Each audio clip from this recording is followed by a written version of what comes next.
Hi there, my name's Annette with Sunbeam Fabric Art. Welcome to my channel. So I got a crazy idea this year to make new stockings for my house for everyone in the family. Our old stockings were getting a little tired. They weren't really matching. Which that's not a big deal, but they were just random stockings that we picked up on sale after the holidays, and we added one here, one there, and I'm not really thrilled about any of them, so I thought I'm going to make all new stockings for everyone in the family so far. So come along with me today and I'll show you what I did. The first thing I pulled out of my cabinet were these two 1-yard cuts of Christmas fabric. I picked those up over the summer when I was on vacation out west, and the shop only wanted $1 or $2 each for those yards. Next, I looked through my fabric drawer that I have special fabrics in, like sports teams, kids fabric, and I did have a little bit of holiday fabric. I decided that those 3 extra fabrics I pulled and the little pieces and parts I found elsewhere were not enough to really do what I wanted to do. I decided to make the stocking front part of all the stockings the same, but then I would have a different lining, backing, and cuff for each stocking. To start with, I cut my 1-yard cuts of fabric into 2.5-inch strips, 2.5 inches by width of fabric, and I have this long jelly roll strip that I had stitched all those jelly rolls together for a different project, and I had plenty left, so I thought I'd use that up too. To start with, I am simply sewing a jelly roll strip to one of my 2.5-inch Christmas fabric strips.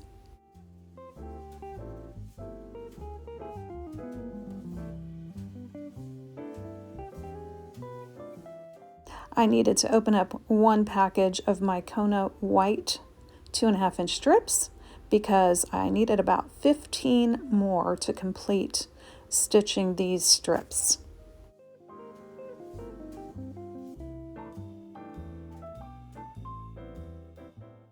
Now, when you're sewing jelly roll strips together, you should really turn them the opposite way each time.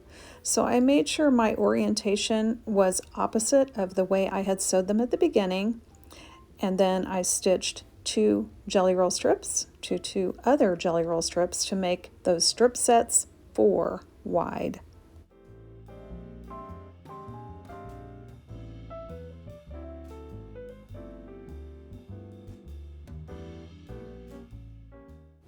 If you like chain piecing as much as I do, you will love this project.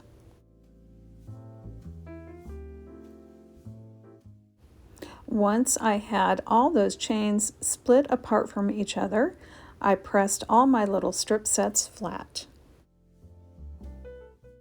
I did not press them to the dark or the light side. I pressed them all exactly the same, going one way. With that done, it was time to trim these strip sets, and what I'm going to be doing is cutting 2.5-inch strips from my strip sets. Now you can make any size of strip set you want to. You wouldn't have to use jelly rolls for this. You could use 4-inch strips or 5-inch strips. The important thing to remember is whatever the width of your initial strip is, when you turn that strip set sideways, you want to cut with that exact same measurement that you started with. So since I started with a 2.5-inch strip, I am cutting these strip sets into 2.5-inch strips. My ruler is 12.5 inches wide, so I can get 5 little mini strips out of one 12.5-inch cut. I used my horizontal lines on my ruler to match up with a seam line, trimmed off a rough edge on the left side, and then I cut my 5 little strips. My plan is to take 4 of the little mini strips and make 16 patches.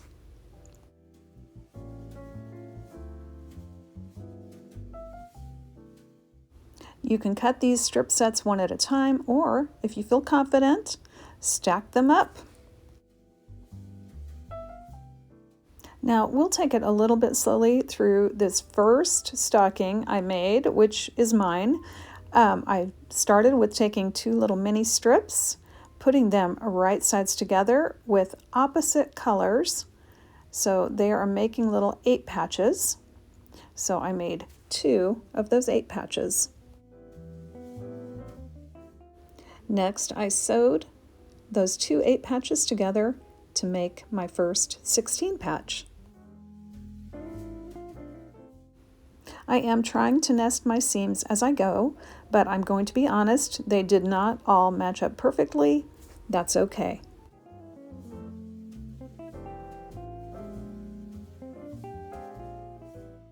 I made my second 16 patch.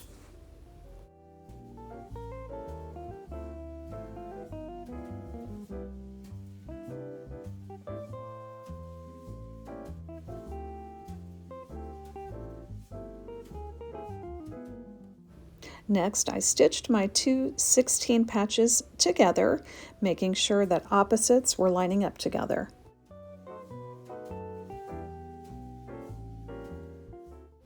Now that is the leg part of my stocking. I need to make the toe part, so I'm taking 2 of my little mini strips, making sure they're going to line up properly with my leg part, and stitching another 8 patch, which I'm going to add on.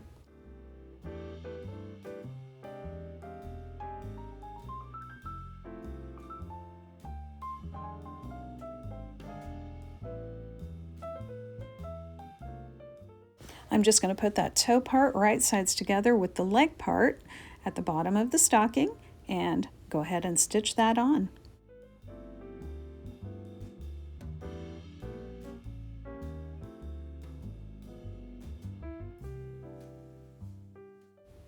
Now I wanted to quilt the front of my stocking with just some decorative stitches, so I got my batting out and I cut a piece to match my stocking.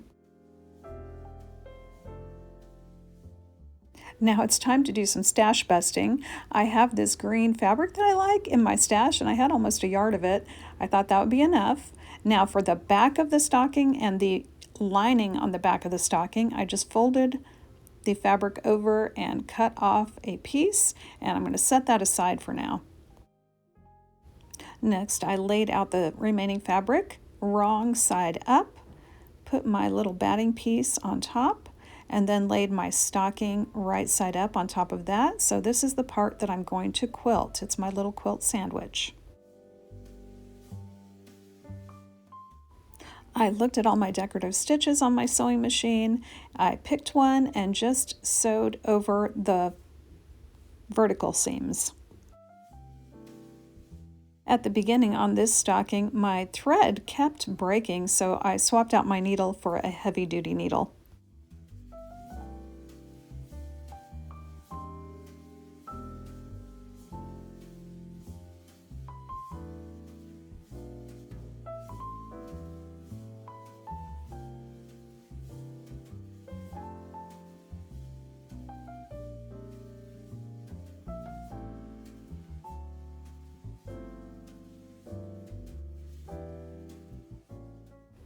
I used my pin container to draw a quarter circle on both ends of the toe and also the heel.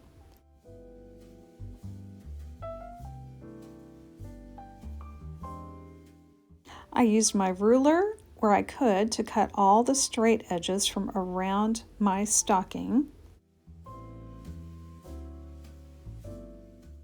I used my scissors to cut the little curves from the toe and the heel.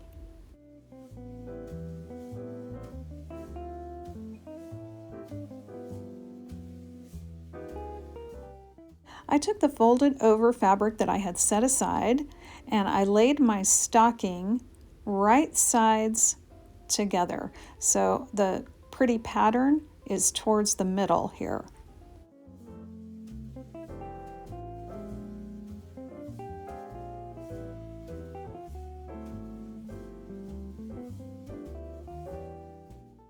Next, I pinned all the way around my additional quilt sandwich, if you want to call it that, but I left the top of my stocking open.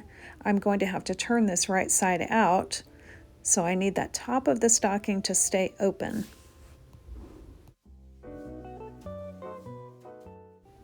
Once I had it all pinned, I went around the stocking, except for the top of the stocking, and stitched these together. So I'm using a little bit more than a 1/4 inch seam here. I wanted to make sure all those loose raw edges were going to be enclosed in a seam. So I think I ended up with about a 3/8 inch seam to start with.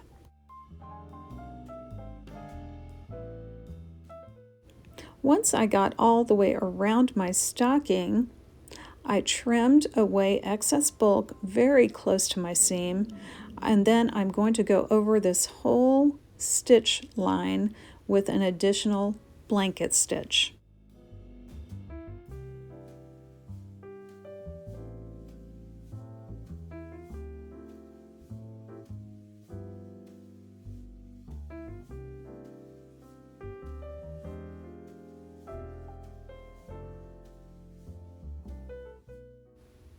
I cut off excess bulk from the top of the stocking where it overlapped. Then I turn this stocking right side out.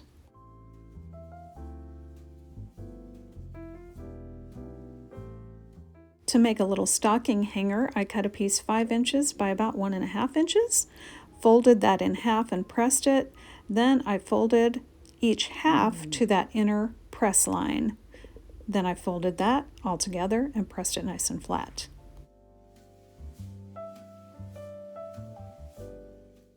Once that was all pressed nice and flat, I attempted to stitch down each side of this little hook, and unfortunately I wasn't very accurate on my stitching. One of my lines ended up right in the middle instead of on the edge, so I did end up sewing 3 lines of stitching.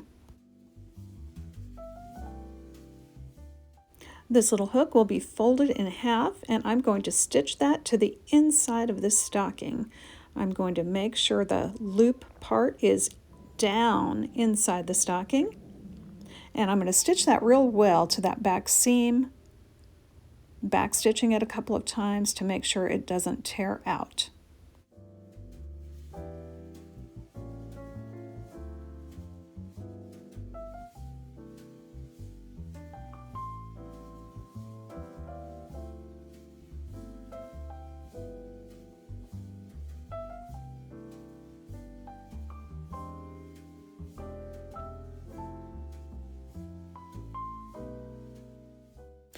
Next, you see me measuring here. What I'm looking for is the width of my inside, because I'm going to be tucking my cuff inside there and stitching it and then flipping it over to the front and the outside.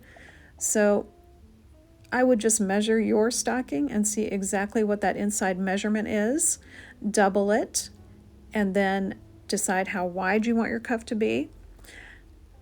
And don't forget to add on about 1/2 inch to 3/4 of an inch for a seam allowance. For most of my stockings, my cuff ended up being about 8 inches by 15 3/4 inches. Next, I'm going to take this cuff and stitch it right sides together.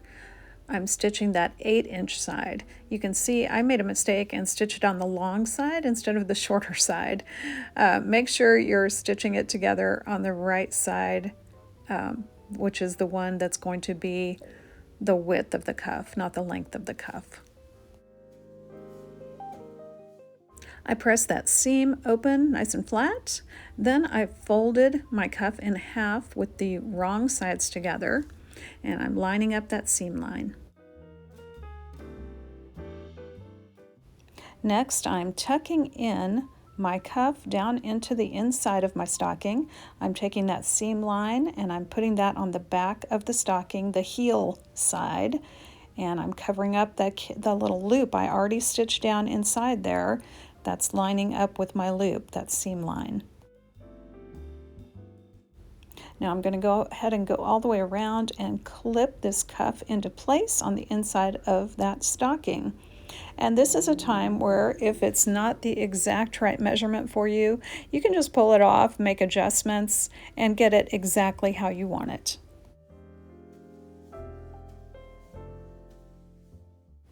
Now, I didn't worry about this raw edge part. You could put a blanket stitch on it, or you could put some binding on it if you absolutely did not want any raw edges. But since this cuff is going to be getting folded over the front and the outside of the stocking, really that raw edge is not going to show. Next, I went all the way around the top of the stocking and stitched that cuff into place.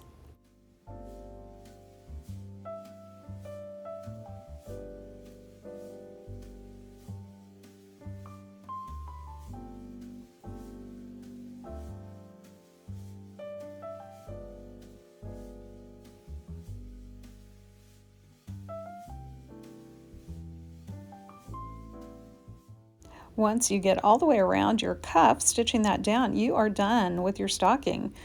All I'm going to do now is turn that cuff to the outside of my stocking, and you should be able to pull your little hanging loop right up from where you stitch that to the inside of your stocking. You see me finger pressing here, but I did also take every stocking that I finished to the iron, and I did press them nice and flat so those seams would stay where I wanted them to. Well, I ended up making 8 stockings, and I am going to show those to you. This is mine, the very first one I did. That was the experimental model. I really like it. I think it's cute. Now, let's talk about a couple of other things.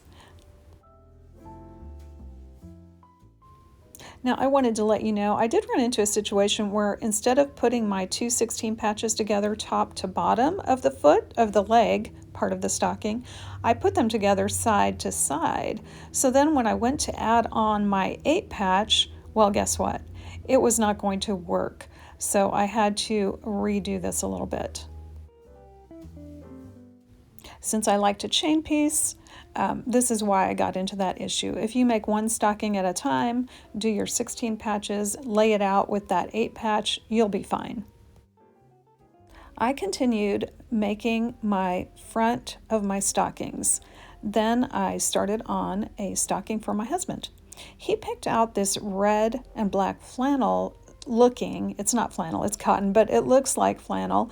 Unfortunately, I did not have enough for the entire stocking, but I was able to piece on this navy blue fabric to the bottom of the toe section, the foot section of the stocking, and that worked out just fine. It's not even visible.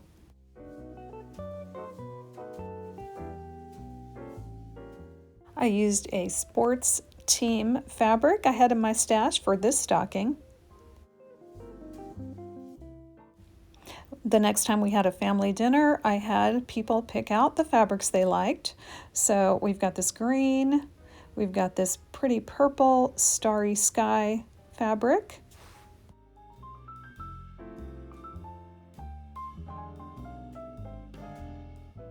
For the littles, we have a dinosaur fabric selection. I've got a couple of different dinosaur fabrics. I probably don't have enough of both, so I'm going to combine them. We also have a construction theme for the other little. And then we have this beautiful, it's almost a purpley burgundy eggplant type background, and it's got this beautiful metallic detail. Let's take a look at the finished 8 stockings. I've got them going left to right, oldest to youngest. I am the oldest in this family unit, just a little bit, but we've got that. We've got my daughter and her husband. We've got my son and his wife, and then we've got the 2 littles on the right-hand side. I was able to make the back of the stocking and the cuff of the stocking out of one fabric. But maybe 3 or 4 of them, the toe sections have some contrasting fabric which cannot be seen unless you turn the stocking wrong side out.